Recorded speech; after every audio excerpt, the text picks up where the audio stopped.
you made a mistake, you're in chains. We're going to come down on election day. We're going to remember in November. That's our job. The founders gave us a job. We own this country. We're in charge. They work for us. When they screw up, you kick them out and you get somebody else. That's how it works.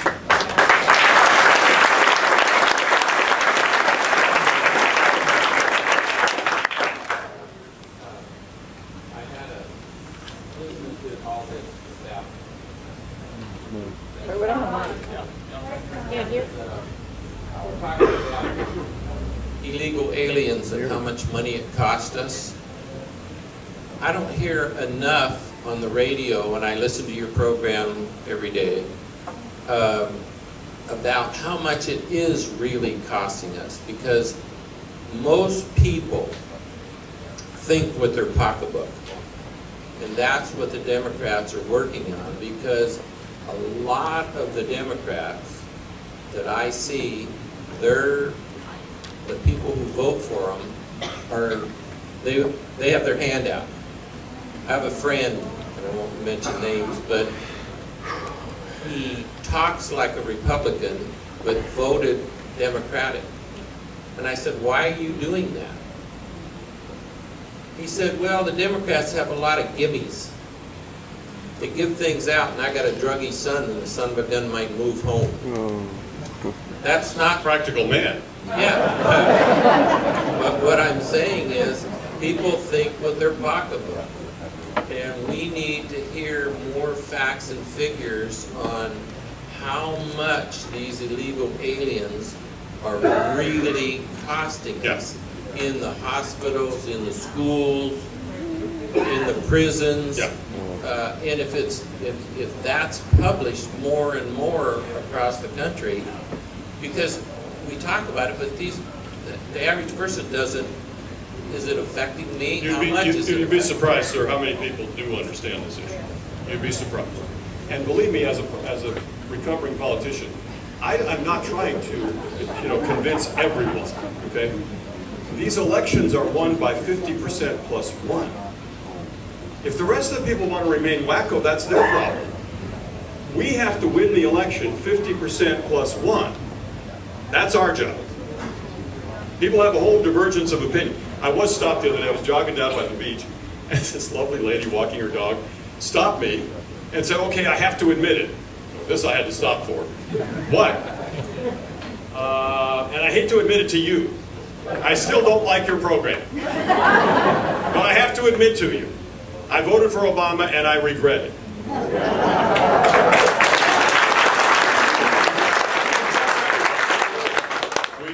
Look at the independent voters.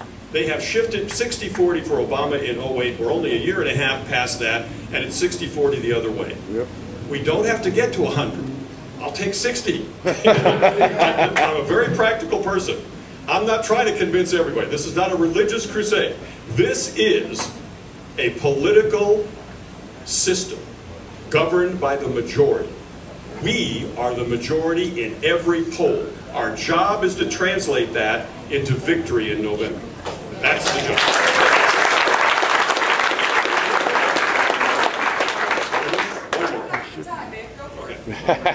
Could you comment, please, on radioliberty.org and how it might assist in stopping this next version of the Fairness Doctrine? What is radioliberty.org? The website? I don't know. You'll have to send me some info. Okay. I am trying to get, by the way, on this thing I'm into, and I want to get you into, about going on the warpath, sort of a jihad of our own, right? To get these specific targeted districts to elect the right people and to take control of the House. That's what this is all about. Turn the spigot off. So, whatever Obama's wild plans are, he'll be there till 2012. But whatever his wild plans are, he's got to have money. We turn the money spigot off. This is what happened in '94. Remember what happened in '94? 50 seats changed hands. The majority of the House changed.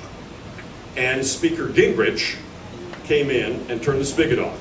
And we got welfare reform, and we got balanced budget, and we got a whole bunch. We didn't get everything, because that isn't the way the system works. But we got the important stuff. We've got to get the important stuff back again. We've got to get a free market again in patients and doctors having a relationship that a bureaucrat isn't standing in between. We've got to get that back, and it's crucial. All right, where's our, I'll take one more.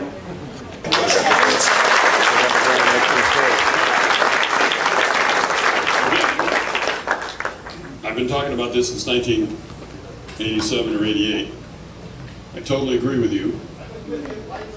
Light up the border. We started this, Muriel Watson started this in 89. So, look, we know what we believe. Our job is to convince the majority. We're on our way. When you get Delaware state representatives, and it's really funny because here's a true story.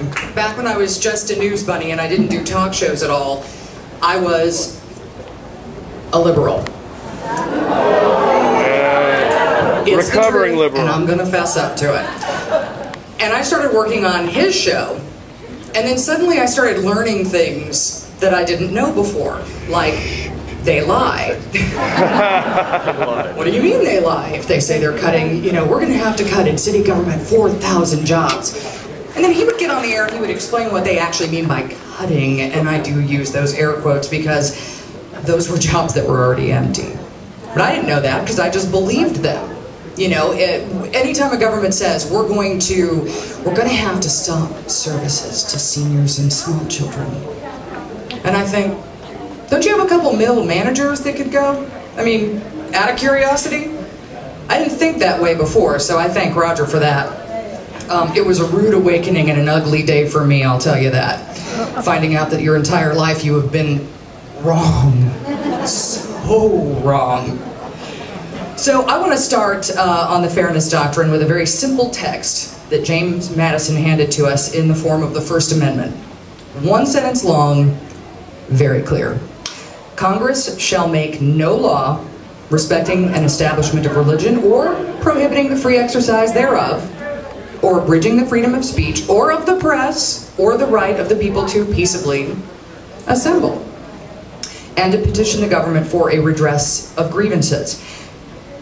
Now, Madison wrote that, but let me just backtrack a moment and explain something that I did not learn in school. Again, part of that rude awakening that comes later when you wise up and buy a house. The Constitution and the Bill of Rights do not lay out what you are allowed to do. That is not the purpose of the Constitution. It explains what your government is not allowed to do. And there's a very big difference between the two. It doesn't say, oh, you can peaceably assemble. It says your government can't stop you. And that's a distinction that most of us we're not taught in school. We don't understand it because we're told all of our lives that the Bill of Rights or the Constitution tells us what our freedoms are. No, it gives us every freedom and tells your government what it can't do, which is something our government has forgotten. We've strayed into thinking that government knows best, and we've forgotten that sweet little tidbit. But it's time, I think, that we remember the First Amendment really lays the groundwork for restricting governmental power.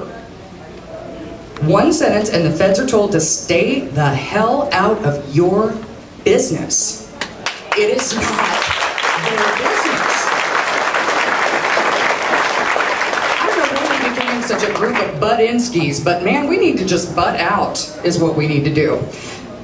Religious, political, no big daddy allowed. Madison and the rest of the founding fathers understood all too well the insidious way that government will chip away at your rights in order to self-serve. The whole Bill of Rights, the first 10 amendments, sought to put a leash on your government. Now we have a Supreme Court and an administration that I believe firmly are hell-bent on curtailing your rights, and that's why you're here. Control the flow of information and you control the people. Prime example, China. How do you keep billions of people from overrunning your government, your oppressive, horrible government? You control the flow of information. How do you do that? When Google comes in, you go, oh, no. You can't just let people access the internet. And they had a showdown. Google stepped out. I don't know how you would control that anyway. It's like, is there a special Google search that, only communists approve? May I recommend a trip to North Korea? How that little pipsqueak keeps control of those people, I have no idea. But I believe that it comes from the ultimate source, which is the control of information.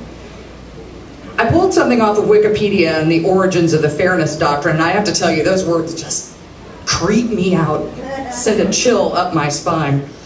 It was a policy introduced in '49 that required the holders of licenses to prevent controversial issues of public